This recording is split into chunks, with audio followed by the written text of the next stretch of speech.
we're talking about suffering.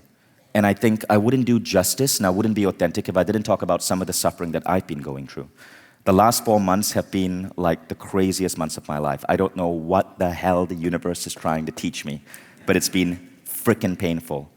In October, my parents' home caught fire. I almost lost my mom and dad. They were rescued by firemen on the roof. And so the home is still being rebuilt, and that was like scary and painful. And then a few weeks later, I busted my knee, and I'm now unable to run or jump. I've been in 4 months of physiotherapy, 3 more months to go. That was painful. But the hardest part is that my 19-year relationship ended. And I know that's a big shock to many people in Mindvalley because me and my now ex-wife, but close friend Christina, started the company together. So after being together for 19 years, we simply decided that our relationship was us living someone else's illusion. We realized that this idea that when you get married, it should be forever is a societal construct. And there are certain cases where it doesn't matter. You can come together with someone and celebrate that time together and create great things and then choose to part ways, still with love, but as friends. I realized that my relationship was built on 4 pillars. There was the pillar of love, there was the pillar of friendship, the pillar of being co-parents, and the pillar of being co-partners in a business. Like we literally started Mindvalley together. When I was a meditation teacher in 2003, Christina was my girlfriend doing customer support. And we started this company together. It was the 2 of us. And so we had those 4 pillars. But after 19 years being together, and we celebrate those 19 years, we found that the pillar of love wasn't solid anymore. And we had tried to mend it. It turned out it wasn't meant to be. But we realized that if we stayed together, and if that pillar completely collapsed, it would take down the other 3 pillars. So we decided to uncouple that pillar of love, but become better friends, better business partners, better parents. So we're becoming neighbors. She's probably like right now one of my closest friends, and I am to her. We support each other in her careers. She's running Mindvalley's divisions in the Russian-speaking world. And she's an incredible woman, and I love her dearly. And in fact, what we found is that it was really interesting. When we decoupled that pillar of love, the other 3 pillars just got so much stronger. And our relationship became so much better. And we became so much better. But the scary part was having to explain that to the rest of the world. She has a mom who grew up in the former Soviet Union, so very traditional. My mom is Indian, so very traditional. In these cultures, marriage is like a big thing. And the end of a marriage is painful, and it's considered failure. And this is why so many people, when they get a divorce, they end up feeling lousy about themselves. They end up feeling like they failed. But there are other models that I think are really relevant. Any of you heard of Conscious Uncoupling? Gwyneth Paltrow popularized it. So we decided to do a Conscious Uncoupling. And a Conscious Uncoupling simply means that we consciously decide to end our marriage. We did that by having a big party, invited 50 of our closest friends. My 11-year-old son, my 5-year-old daughter, they were the ring unbearers. So we took off our ring, gave it to my son. He put it in a velvet bag. I keep that ring. It's a prized possession. And we did it with joy. I wanted my kids to see people lit up and celebrating and happy. And my mom was there. It was harder for her. She was crying. But I wanted her to see that among my friends, which is a different generation, it's okay. And it doesn't mean that I failed or that she's failed or that the family has failed, but that this is part of life. And I value Christina because we built so much together. So I wanted to share that with you guys. And interestingly enough, Katherine Woodward Thomas, who wrote Conscious Uncoupling, is right here in the front row. Katherine, would you stand, please? Yeah. I just want to say, Katherine, Conscious Uncoupling is an incredible book. After I read it, I passed it on to many friends of mine who had ended relationships 5, 10 years ago. And what they realized is that the relationships had ended badly and they were still holding on to pain. And this pain was affecting their future relationships. And reading that book, even though they were already uncoupled, helped them heal that pain. So I strongly recommend that book. Check out Conscious Uncoupling. It's a beautiful book, and it gives you a new model for understanding love and understanding the world. Now, what I'd like to do, if it's okay with you, is play a 6-minute video, because I want to bring you into my world. So when me and Christina knew that we were going to uncouple, and we decided that we were going to celebrate one last Valentine's Day together, and then on February 15 this year, take off our rings. And so on Valentine's Day, we assembled the entire company, and we shared with them 6 minutes what was happening, because we wanted to make sure that our team members didn't feel that their jobs were threatened or that their world was going to come down, because traditionally, when you go through a divorce, it is one of the single most stressful events in your life. It is so stressful that people break down, they are unable to work, CEOs suddenly are no longer able to function at their job, and we wanted them to know that this was okay and we're doing a new model. With your permission, I'd like to play that video for you. This video is going to bring up stuff for some of you. But again, remember, suffering is good. So if it brings up stuff, it's okay. But the main thing is, I shared this video with Katherine, and she said, this is really beautiful, Vishen. You should share this with other people because it helps show people a new meaning schema. Remember meaning schema? It's how we transform a new meaning schema of love and relationship. So this is the video of us explaining to our people for the first time, and they were surprised why we were going to have our last Valentine's Day. Okay, so me and Christina have been together for 19 years, pretty much the entire 21st century, right? Well, all of the 21st century. Because we started dating February 2000, so it's been 19 years, and we decided to make this our last Valentine's Day, which means tomorrow we officially, formally end our marriage. And I know it might come as a shock to many of you because we co-founded this company together, but we wanted to explain why. Firstly, it wasn't because of any massive issue. We just spent so much time in personal growth, and it turns out that, the love doesn't change, but the society's label of how that love should structure is what we want to reinvent. So we are moving from being partners in love as husband and wife to becoming co-founders, friends, co-parents of our children. I'm simply moving to the apartment below. Our kids are cool with it. We're cool with it, and we're not looking for condolences. You should be cool with only it. looking for congratulations. Christina, would you like to add anything? I really don't know what to add, but I know a lot of questions will be coming up, and if you have any questions, you're absolutely welcome to come and ask us. When I shared with my parents, and when I shared with people who take marriage purely traditionally, they have a lot of questions. They ask, what's the real reason? The real reason is that we think that we should function much better as friends and partners in business and as parents, but we want to release each other for love. We do love each other, but in a different way. We love as relatives, as people who have been together for a really long time. Vishen is going to be my best friend for the rest of my life, I know that for a fact.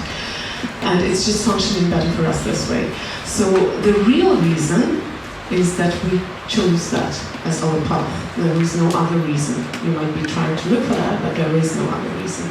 And that I know is going to be the biggest question, because that's a question which I got from Hayden, which I got from my parents, and I know a lot of you might be wondering, who did that? No one. We came to that together, simultaneously. I can't even say whose idea it was. It just came to us naturally. But I really appreciate everything that we created, and I don't even see the closure of this 19 years as something sad. In fact, I think I'm freaking proud that we've been together 19 years. That's 2 decades. And in that time, we created this company. We brought all of you guys together.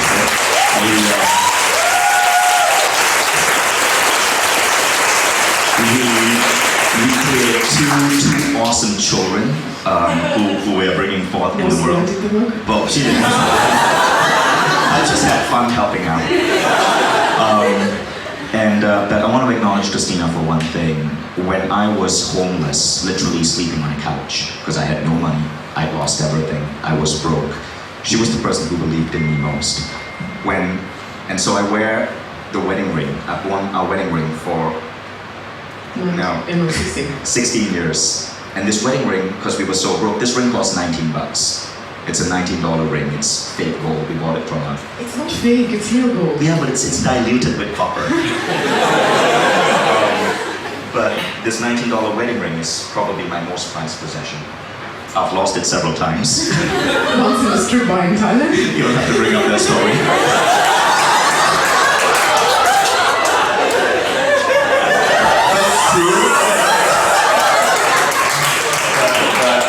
Tomorrow, today's the last Valentine's Day. Tomorrow I officially take it off my finger, and I'm going to put it in a very safe, protective place. You should put it in a, like a Lord of the Rings. Yeah, I might do that. Yeah. So anyway, we are doing a unwedding ceremony on Saturday. And honestly, we invited our closest friends, who turns out is pretty much Mindvalley people. Our apartment isn't very big. We couldn't invite the entire team, plus that would be awkward. And so we have about 50 of you joining us, and we're going to say our closing vows then, and then move into this new transition. So anyway, guys, please don't freak out about this. And I know so many of us have like parental or society ingrained thoughts on the word divorce. That's not how we're looking to see it. So, from my part, when I say I don't see it as an end of something, I would like to quote this lady, I don't remember her name, but the one who wrote that book that you gave me. She said that we should not appreciate the value of a relationship by the time that it has lasted. We should see the value of a relationship, but by what kind of transformation has happened to the people throughout this relationship. So I would say that in the 16 years together, or 19 years together, we probably have lived a few lifetimes of a lot of traditional couples who don't have the bloody courage to just say that it's ended. So I don't see it as an end of something. The 16 years that we were as a family, they're still there.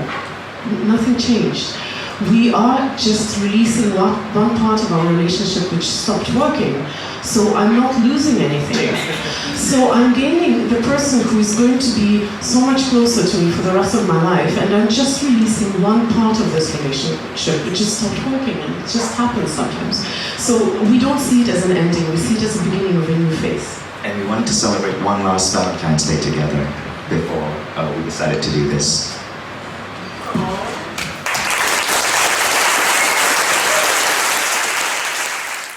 So thank you for stepping into that world, and thank you, Katherine, for providing to people like me a framework, a conscious uncoupling that we can refer to.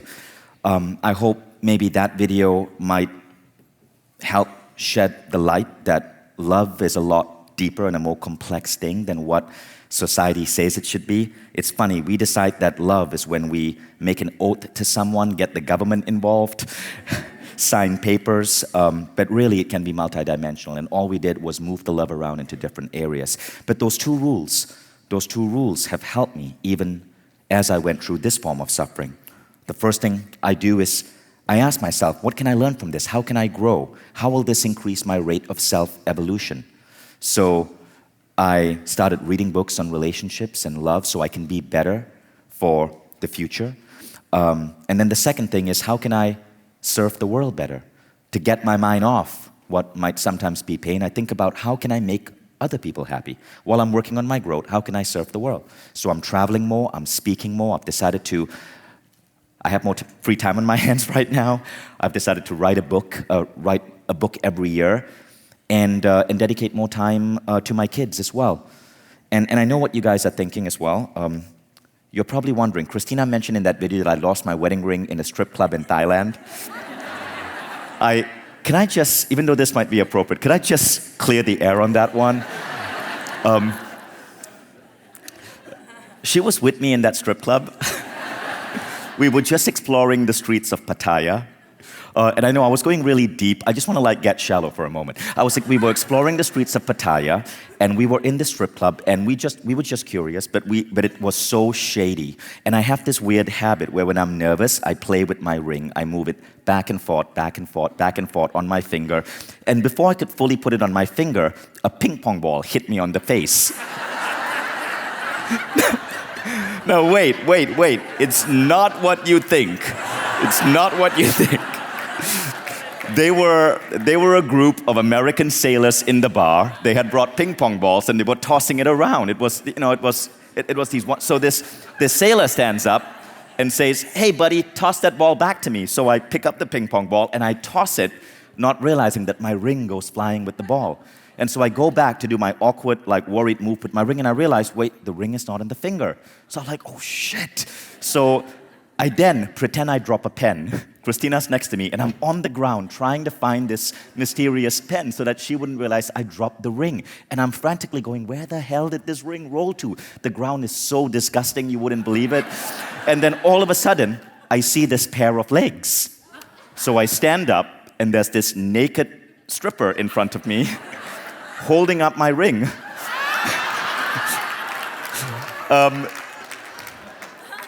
And she goes, "Hello, sir, you trying to marry me?" The ring flew off my finger, hit her on the chest while she was in the center. And fortunately, she was cool enough to pick it up and bring it back to me. And I had to explain that to Christina. So anyway, that's the Thai strip club story.